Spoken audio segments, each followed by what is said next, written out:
Okay, thank you. I'm going to call the meeting to order. I'm going to ask Joy for a roll call to verify quorum. Thank you and good morning, Commissioner. Okay, I'm going to start with the Commissioner. Present? Shamanda Graham, Joseph Gregory, Present. Elizabeth Nauer, Present. Madeline Magori, Present. Jorge Martinez, Present. Russell Perkunas, Present. Thomas Scheffner,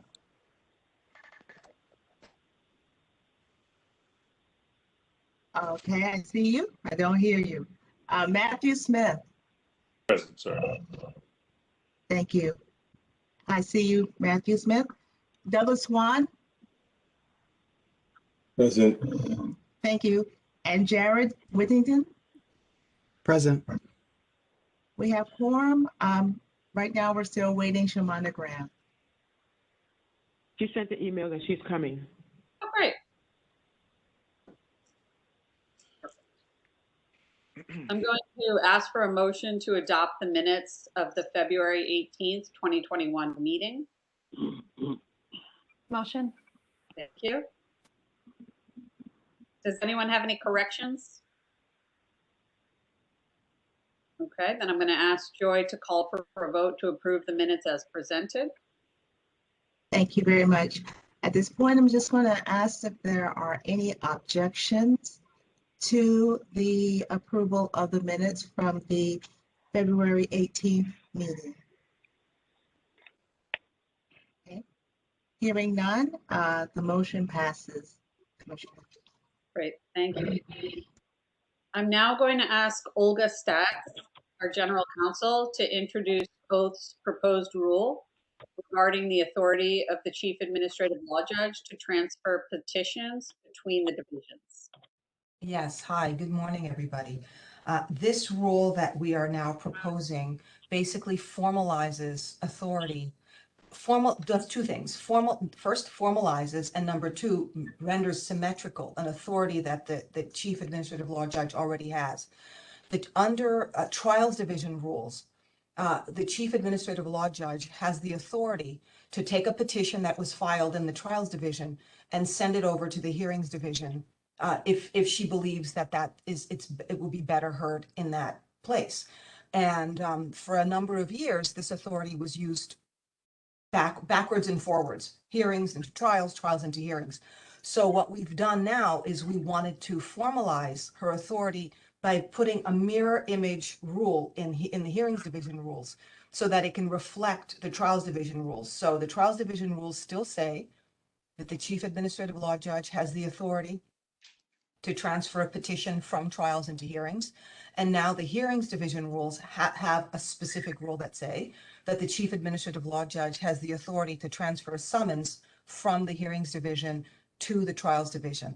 That became something we wanted to do because the hearings division is expanding. It's taking on different types of cases. And there have been instances where some of the hearings division cases walk and talk and sound like trials division cases because they have multiple witnesses, some expert witnesses, they take days and days and days, they have voluminous exhibits where the hearings division is not really set up for that. So we wanted to make sure that the chief administrative law judge could transfer those proceedings over to trials if necessary. So that's the rule that you have before you. Any questions? I have a question, Jorge Martinez, Department of Health.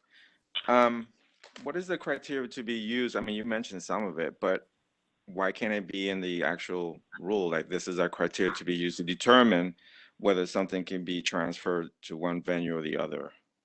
Well, because we have to give oath flexibility to make these determinations. Because some cases it's a matter of the voluminous evidence. Some other cases it's a matter of the type of proceeding that's happening. For example, if it's discretionary proceeding about whether someone is fit to have a license, So that's really a legal issue that we think should be heard at trials. So there's so many different variants that we made it broad and gave the chief administrative law judge that kind of authority, so that when things actually hit the air, we can figure out what we're doing with them.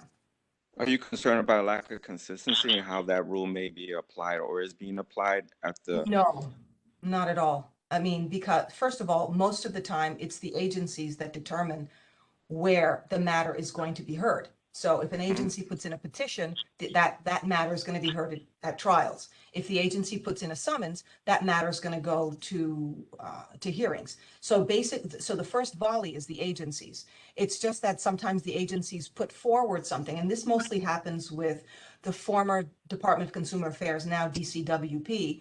Some of their cases look very simple and are based on summonses at the outset, but once they're being heard, they're extremely complex and they take days and days. They tie up hearing officers for multiple days, sometimes like 3-4 days on one matter being heard 4 or 5 hours during the day. So we need the flexibility to pluck those out of the hearings division and put those in trials where they need to be. Thank you. I would also, yeah, if I'm not mistaken, it's the same standard of review. And, you know, it's Yeah. not like somebody's being prejudiced by being, you know, put into open division or.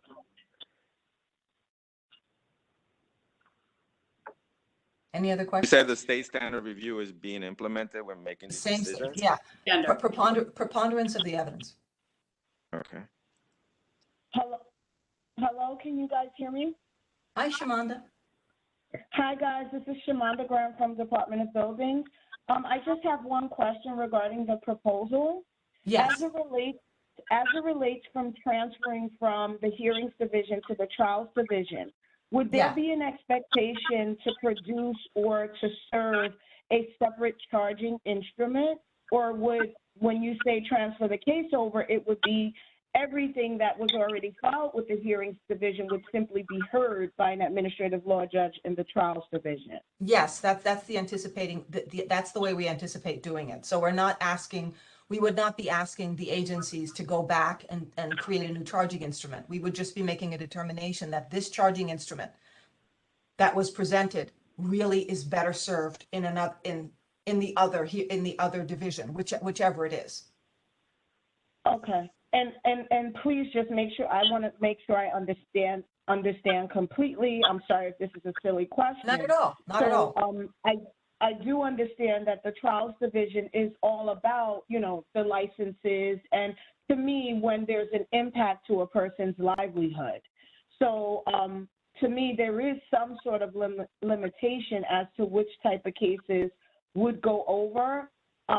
So I'm just wondering, will there be any, I know Jorge just asked about criteria, but does it make sense to at least indicate such, meaning that, no, you don't have to have specific criteria. You want the old hearing officer to have discretion, but maybe at least limit it to cases that you guys agree, you know, there would be a person's livelihood or license on the line.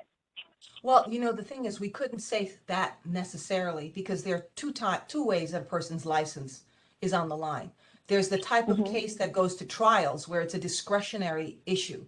For example, the person is about to lose their license because they've been charged with negligence, or they've been charged with fraud, or they've been accused of doing something recklessly.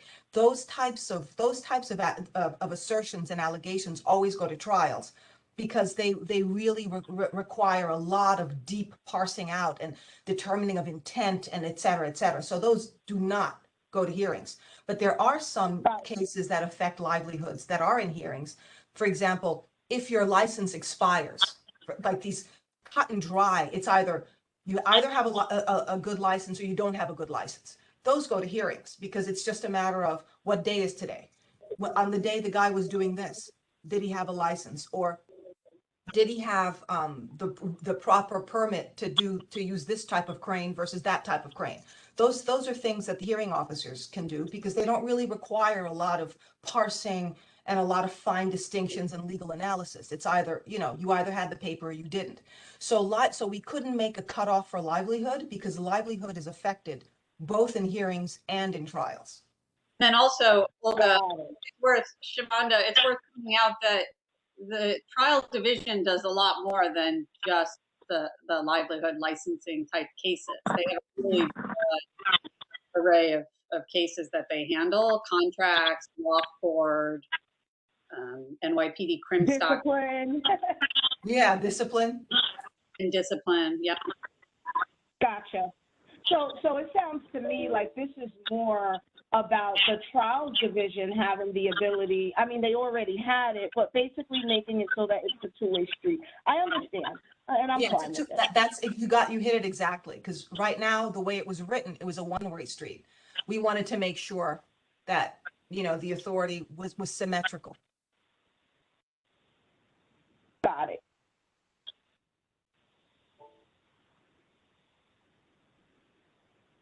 Anything else? Thank you so much. I'm just wondering, oh, sorry, No, I do have please a go ahead. question, Olga. I'm just wondering if did this arise out of somebody challenging the transfer of a matter, and does putting something in the trials division impose any additional burdens on the respondents that they wouldn't have in the hearings division for, given the complexity of the case? So no, it wasn't challenged. What happens is that DCWP is expanding, which was DCA, is expanding its jurisdiction. And there are a lot more things now that that they have authority to do. And we're not exactly sure where those things are supposed to land, right? Because we haven't seen those things in action necessarily. So we need to have that flexibility to be able to put the proper case in the proper area. Now, with respect to an individual having a higher burden, no, it's a more formal process, but the ALJs are trained in working with pro se litigants, and pro se litigants are treated in a fashion where they're basically ushered through the process. And this is something that's required of both the hearing officers who work in hearings and the ALJs. So wherever a pro se person lands, that person actually is guided and assisted in the process. So although it's more formal, you're in a real courtroom, you basically have the same protections. Okay, so they wouldn't be more likely to need to hire an attorney, for example. For My position is that whenever you can have a lawyer, you get a lawyer. But no, you don't have to hire. It's like your rights are on the line. You get a lawyer if you can afford a lawyer. That will always be my position. But it's not as if they're being thrown into a lion's den with no assistance and no guidance. The ALJs are very particular about that. And there is some movement. It hasn't happened yet, but there's some movement to see if we can get we can get pro bono attorneys to assist, because we have a pro bono counsel.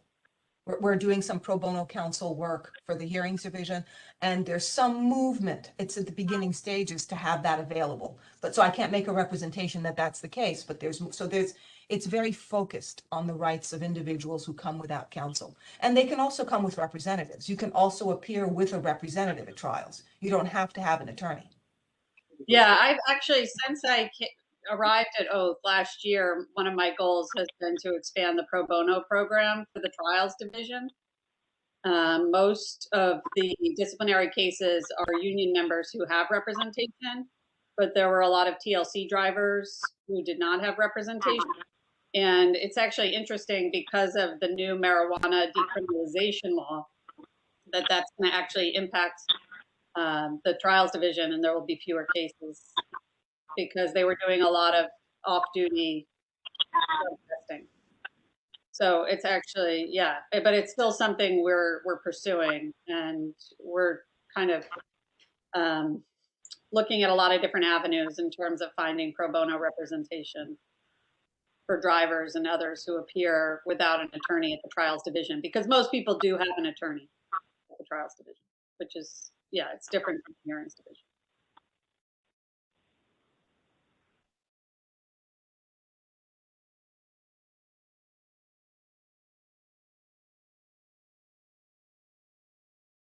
Okay, if there are no other questions, I'm going to ask for a motion to approve the proposed rule. Motion. Joy, I'm going to ask you to call a vote.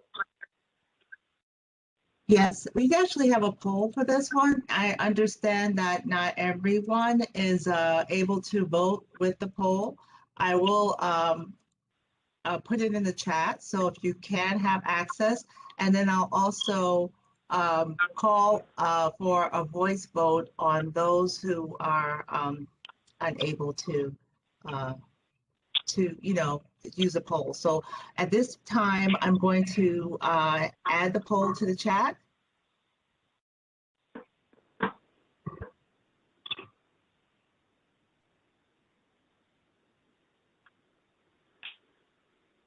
The question is, oh, wait a minute. I think I may have, let me undo that. Please, pardon me. I just entered the wrong poll in the chat. Sorry about that. No worries. Technical issues. Okay. That's not it. That is very strange. Okay. You could just Okay. you could just ask the question and have people put yes or no in the chat or abstain. Yes, indeed. I'm going to actually just ask I'll just do this right. Okay, any of those, could those who approve of the special rule, the proposed rule to give the chief administrative law judge the authority to transfer petitions between divisions, could you just let me know by saying yes or putting your hands up, or just, I can go down I'll go down. Shamanda Graham? No. No. Joseph Gregory? Yes. Commissioner Kletter? Yes. Elizabeth Nauer? Yes. Madeline Liguori? Yes. Jorge Martinez? Yes. Russell Perkunas? Yes. Thomas Scheffner? Yes. Matthew Smith? And I see you have your thumbs up. Douglas Swan? Yes. And Jared Whittington. Yes. Thank you. The motion carries with 10 in favor and 1 opposed. Okay, thank you. I'm going to ask Kelly Corso to introduce the pre-sealing reports. Good morning, Oh, wait, I'm everyone. sorry. I'm sorry. We have one more proposed final rule. So we'll just go to that first regarding immigration access at Oath tribunals. So I'll ask Olga to present that as well. Hi, again, this is a rule that you're all familiar with. We went through the preliminary stages. First, you approved it. Initially, you approved it again, and now this has been noticed for adoption. And so the city has approved it, and we've had a public hearing. There were no comments and no opposition during the public hearing, and we would just like to present it to you one more time in order to give us your final blessing on this particular rule. I'm happy to answer any questions you might have on it again. You want to just summarize it again for people? Yes, yes. This particular rule is intended to protect immigrants from feeling a sense of harassment or embarrassment by having individuals bring up their status in the context of a case unnecessarily. So that's the intent behind this, to give Oath a certain ability to issue protective orders, to limit certain discovery if it's not relevant to a particular case and it's being used essentially just to embarrass an individual. So this applies both to trials and to hearings, and that was the impetus behind it.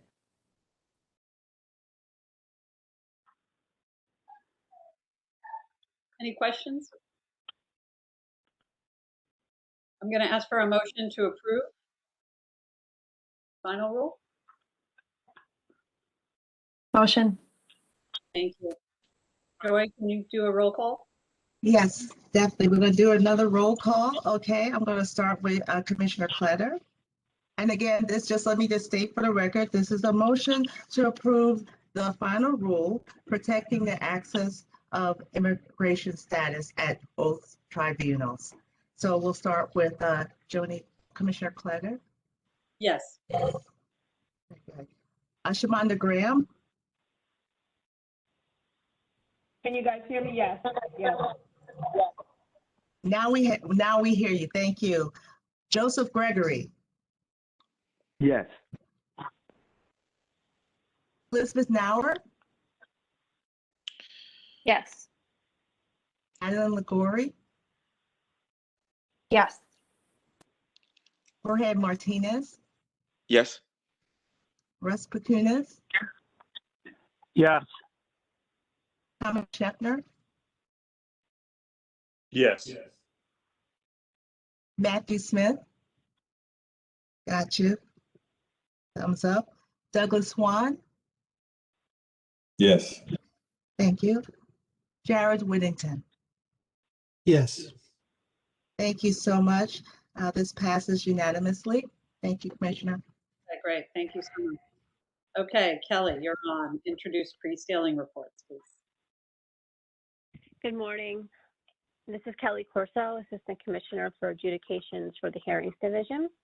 And we have 13 pre-sealing reports today for the board. All of the reports involve backflow cases. And in all of them, the hearing officers have recommended no sealing or other actions. For 12 of them, the recommendations are based on the evidence that the respondents submitted at the hearings that showed that they had come into compliance. And for the remaining one, the recommendation was based on DEP's further investigation that the cited premises did not need a backflow device. And that's it.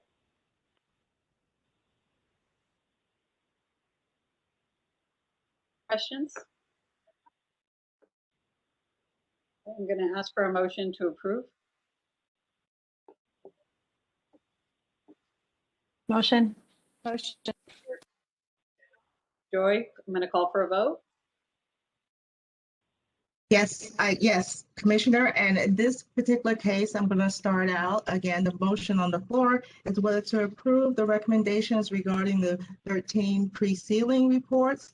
I'm going to actually ask if there are any objections to the approval of these pre-sealing reports.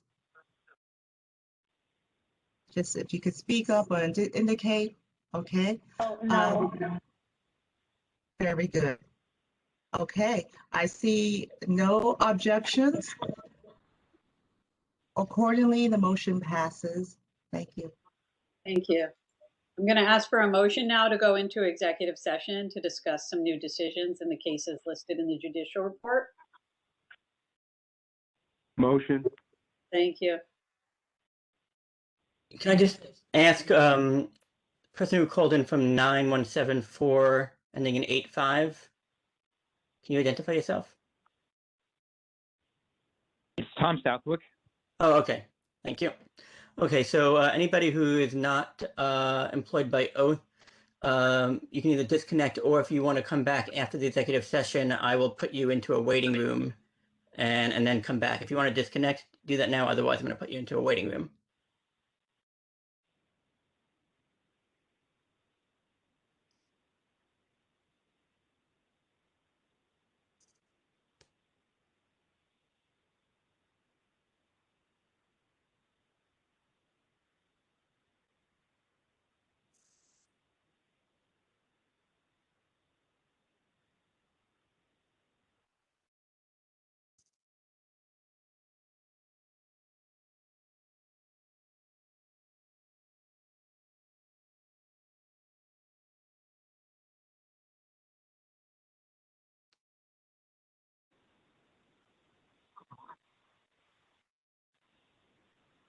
Okay. Does the board have any additional questions?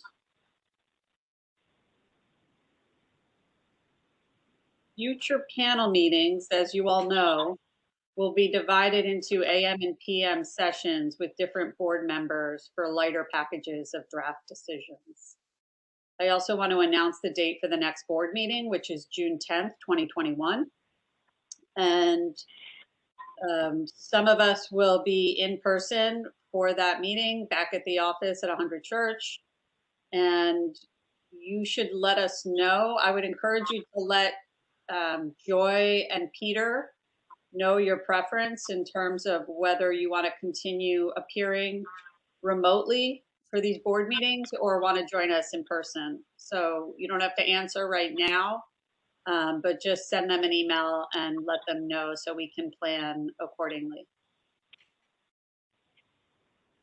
I'm going to ask for a motion to adjourn the meeting.